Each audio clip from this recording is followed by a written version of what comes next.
What is up, YouTube? We are back again with another match. This time, it's going to be ToF versus Panamaxis. We have two stalwarts of DPP doing battle here. ToF representing Team Asia and Panamaxis for Oceania. And as you can see, the early Stealth Rocks are going to get up on for Panamaxis as ToF goes for the Icy Wind and gets a little bit of damage onto that Azelf. Going to be doing massive damage, actually 73%.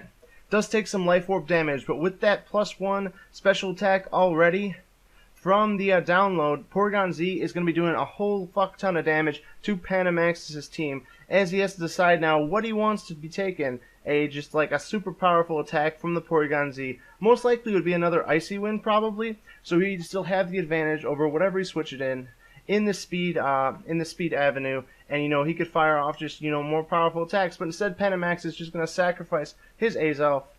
Obviously, it did its job. It's got the Stealth Rocks up on the field, and now he's able to get another switch in for free. Well, not really for free. He lost a Pokemon for it, but able to get a little bit of pressure down onto that Porygon Z and make sure he can threaten it out and stop the damage really coming in from ToF. Though obviously ToF really hasn't revealed anything else, so he's going to be able to get a pretty solid switch in to whatever Panamaxis decides to send into this Porygon Z. And so we're just waiting on Panamaxis here. Obviously this is looking to be a little bit more of an offensive team, as you do see the early Azelf, and Gengar is going to come in. It can threaten Porygon Z quite heavily with a Focus Blast. Focus Blast most likely KOs Porygon Z. I'm not going to run the calcs, but that's pretty standard, that it's going to be a very offensive set. So ToF's most likely going to switch out, and Gengar is just a bitch of a Pokemon to switch into, as you have to risk the Focus Blast or a prediction from the Panamaxis. He might go for a Shadow Ball, he might go for a substitute to keep the advantage up, and ToF is not. He's enjoying it in chat though. He says, "I will enjoy killing the fuck out of this Gengar." So we're just going to see how this match plays out, as now we're waiting on ToF to decide how exactly he's going to kill the fuck out of the Gengar named Mop. So obviously Mop is ghosting this match, as he does every single Team Asia match. Confirmed by my friend Blarajan that is in fact happening, aka Rajan. So just waiting here for Panamaxis to kill the Porygon Z with a Focus Blast. And now we're sitting at a pretty even match. Each player has lost their lead. Panamaxis has revealed the Gengar, but he does have Stealth Rocks up on his field. So now ToF really has the initiative here. He can send in whatever he wants, get momentum back going on his side, as he hasn't lost a whole lot from the Porygon Z going down. It seemed like more of an anti-lead, trying to tech against whatever he thought Panamaxis was going to bring. Obviously, he didn't feel that it was going to be super important later on in the match, as his Azelf of his own comes in to threaten out this Gengar. Now, Azelf in the non-lead spot is a little bit odd. It could be running a couple sets. It could be running Choice Band. It could be a Stealth Rock of its own, or it could be a Nasty Plot set, which would be super interesting, as Gengar is probably going to switch out. Now, Nasty Plot Azelf's not super common in the metagame, but it does a whole fuck ton of damage if it's able to get its boost up, because nothing really wants to take anything from a Life Orb +2 Azelf off of, I believe, 130 base special attack. So most likely here it's either going to be the Choice Band set, or it's going to be that Nasty Plot set I was talking about. We just got to wait on Panamaxis here, figure out what he wants to do. They both agreed to turn the timer off for this game, and as there is a great prediction there from Panamaxis, he predicts the U-turn, most likely Choice Band damage, as it did do 19% to the Gengar, and now Gengar is going to be able to fire out another attack, and Life Orb Gengar does a ton of damage, and if Azelf was ToF's best way to threaten it out, it's looking like he might not have a great answer for it, as he did decide to just sack the Porygon Z, not risk anything to the Gengar, and Azelf is just going to have to switch out here, and he's going to have to take something from that Gengar. Could have been a prediction turn too, also by ToF. Staying in that Porygon Z, expecting the Shadow Ball to hit a switch in. But he does have the Jirachi sitting in the back. It's going to take a ton of damage, though, from the Shadow Ball. Going to do 58%. And the Gengar has a ton of advantage here, as though it is most likely going to be a Scarfrachi. You can see the damage there that the Shadow Ball did, and it's definitely not a defensive set of any sort. That's definitely like a max speed, max attack variant on that Jirachi, so Panamaxis is most likely going to have to switch this out, but he could also go for another bold move and stay in on another U-turn if ToF decides to go for it, and that would give him a huge advantage on this match. And it's really down to the mind games here, because he definitely has something to switch into an Iron Head. No good DPP team does not have any steel resist. So he's most likely got something like a Heatran or an Infernape, something in the back that's able to deal with the Jirachi quite well, maybe even a Metagross, a Gyarados, etc. There are tons of Pokemon, really high-powered Pokemon that you can run an offense in DPP that don't really care about Iron Heads minus the flinching that is bound to come from a Jirachi in any match. So he's now got to make a decision. Does he want to risk the U-turn here? And he does. But ToF just decides to go for the safe play. Obviously saw last turn that Panamaxis wasn't fucking around and doesn't overpredict this time. Does get the Iron Head off on the Gengar, and now that's just a Jirachi locked into Iron Head, and Panamaxis is going to have the pick of his litter with his last 4 Pokemon on what he wants to use to deal with the Jirachi. Like I was saying, lots of things that he could have in his team. Obviously, this is DPP, so we do not have a team preview, so we don't know what exactly he's got, but considering the offensive nature he's shown so far, he's not really worried about anything spinning away his rocks as he sacrifices his Gengar there. Seeing that ToF's running a bit of an unstandard team with the non-lead Azelf, with the Porygon Z, so he's not super worried about having to keep rocks down later with Gengar blocking Rapid Spin, and feels that he can get some momentum up in other avenues of the map. Though ToF just said, GG, I just won by killing Mop. Obviously, the Ghoster is dead, so there's not going to be any plays made from Panamaxis the rest of the game, because he's got no one feeding him the moves to make. And there goes the GG from Blarajan. You know, obviously, this game's completely over, right guys? ToF's up 4-5 and the Ghost is dead. There's nothing Panamaxis can do. Even though Mop obviously wouldn't be ghosting for Team Oceania against the Team Asia that he's on himself. And Lucario comes out here, and like I was saying, something that doesn't care at all about Jirachi. It's got inner focus, so it's not going to be flinched by it.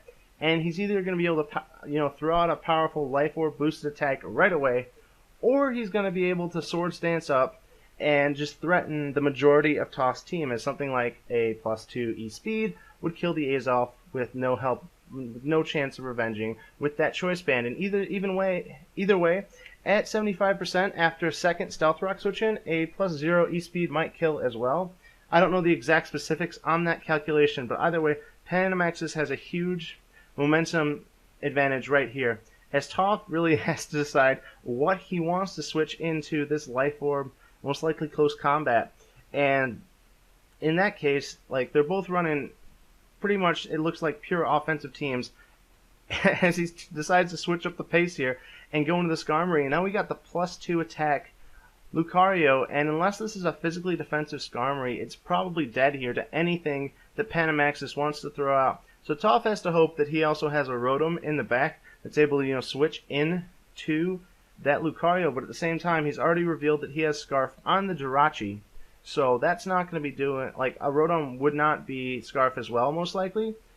So Panamaxis is able to just take a KO here and tie up the game at 2-2. I mean, 2-2 in terms of both Pokemon have been taken down, 2 for each team. And we got a pretty even matchup as the Rotom Wash does come in. Now, unless this is Scarf Rotom, it's most likely going to be dying to a crunch here. ToF does not seem to have a team well built to deal with the Lucario, and as a result, he's just going to be getting majorly fucked up by it, unless he's running the dual Scarf team that some players have been preferring lately. You get that extra burst of speed, you get the surprise from a second Scarf, because most players only expect teams to be running one Scarf Pokemon in DPP. So if you're able to pull off the dual Scarf, then props to you. And a Thunderbolt from a Scarf Rotom might kill a -1 Spadef Lucario after that close combat drop. We're just going to have to wait and see if ToF is in fact running the dual Scarfs. And dual Scarfs are also majorly effective against opposing offensive teams, because then you don't have to worry about their setup sweepers quite as much. But ToF is running a pretty strange team here. He's got the anti-lead Porygon Z, he's got the Choice Band Azelf, he's got the Scarf Jirachi, and then he just throws in a random Skarmory, because random Skarmories are the best. And it's actually going to be a Thunder Rotom Wash, going for a little bit more of the damage there, going for your standard GSC Pokemon. And like standard GSC, the Thunder is always going to miss, though it was against a Shaman, so that's not it wouldn't do a whole lot in the first place. And Panamaxis obviously doesn't want to risk his Lucario, as he sees it's going to be super effective against looking like 3 of the Pokemon that ToF has revealed, and the last one being unknown. Most likely, Lucario is also going to be effective against that, because ToF didn't send it in to the Lucario in the first place. Instead, he decided just to sacrifice the Skarmory. So Shaman's in. Shaman's going to be doing a lot of damage with a Seed Flare.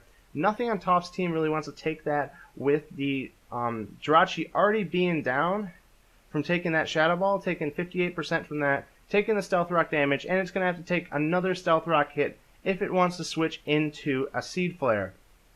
So he's put like pretty much on the back foot here. He sees two Pokemon on Panamaxis' team that he's going to have massive trouble dealing with. So he might have to just sacrifice one of his Pokemon here to get a safe switch in, because Rotom Wash locked into Thunder is not going to be doing a whole lot to the Shaman. Might do like 20 to 30%. And that's never gonna win the match against the Shaman. Shaman's just ridiculously powerful with the Seed Flares, most likely able to one hit a Rotom, possibly two. But we're just gonna have to wait and see. Like I said, they decided not to put the timer on this game because Panamaxis has been having a little bit of internet problems. ToF decided, let's show a little bit of classiness in the Smogon World Cup, because as you guys probably figured out, this Smogon World Cup has been completely devoid of it.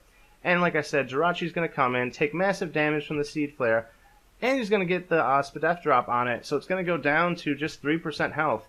And as you see, there's no Life Orb revealed from the Shaman, so this could possibly be a Scarf Shaman, which would be pretty much next level, and would most likely outspeed a Scarf Jirachi, as most Scarf Jirachis, at least in my experience, are running Adamant, and you might want to run the Timid on the Scarf Shaman to outspeed stuff like that, or get the advantage on something like a Scarf Flygon that's running Adamant, as most base 100 Scarfers do tend to run with the Adamant or the Modest Nature, trying to boost their attacks as much as possible because they already got the speed from the Choice Scarf. So we're just going to have to wait and see, though. But I could definitely see this being a Scarf Shaman. Other options would be, just your standard leftovers set, maybe a Subseed. But based on that Seed Flare damage, I would guess it's obviously not an offensive item, so I would guess most likely going to be either the Subseed or the Scarf, like I was saying, trying to go for the big plays on ToF. And Jirachi's, it's pretty much dead in the water here, because it can't lock itself into Iron Head, because Iron Head is going to allow Lucario to set up for absolutely free.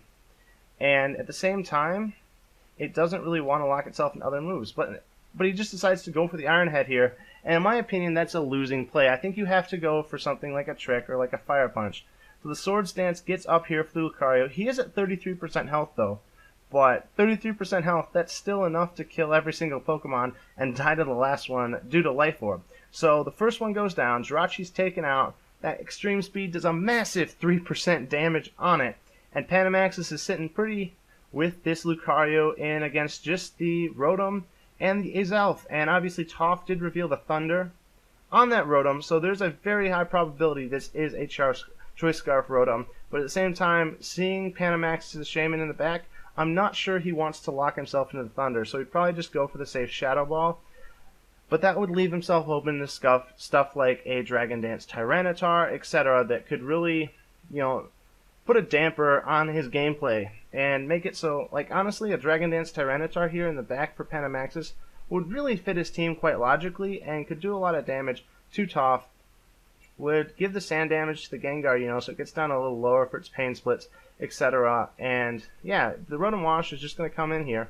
And like I was saying, I don't expect it to throw out another Thunder or possibly Thunderbolt, as Panamaxis actually reveals that he is the dual priority Lucario, not actually running Crunch at all. Gonna go for a Bullet Punch and a second Bullet Punch on that Rotom Wash. The first Thunder did miss, unfortunately enough for ToF. But Panamaxis is now just going to be able to switch into Shaman for free, and the Rotom Wash is going to be dead next time it wants to switch in.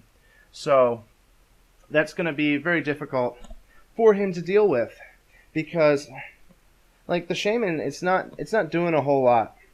Sorry, the Rotom's not doing a whole lot to the Shaman. Like, it's just going to be able to fire off like one Thunder, and if this is something like a Subseed Shaman that has the bulk to either not have its substitutes broken by Thunder, or Thunder, obviously, it still is a 70% accurate move, so there's a very high probability that it's going to miss on one of the turns, and that's going to just be a free substitute that's able to stay up. So, like I was saying, though, this Shaman, it's just going to be very difficult for ToF to deal with. Well, obviously, Panamaxis could go another route as well if he's a little iffy on having to rely on Seed Flare, because as you guys know, that does have 80% accuracy.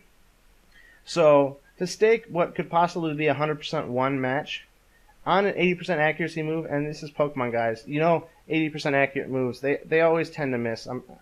My screen did just turn off there for a second. I think the recording is still fine. But yeah.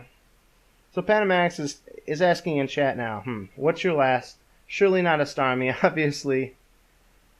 Obviously, he doesn't want to see the Starmie, and he rightly points out that ToF does kind of despise the Tyranitar, because Tyranitar just does a number on ToF's team, minus, obviously, you can phase it a little bit with the Skarmory, but something like a Choice Scarf Tyranitar is just going to be doing amazing things, as Panamaxis makes a very interesting switch in here. He sends in the Feraligatr, and this is definitely keying me that this is probably a Swords Dance set with Aqua Jet. So the mascot of Australia is going to be able to take off the Rotom there. Unfortunately enough, the stupid Showdown nickname limits has prevented us from seeing the full glory of Australia. But the partial glory of Australia, though, is able to take out the Rotom, get Panamaxis a 2-3 lead on the match.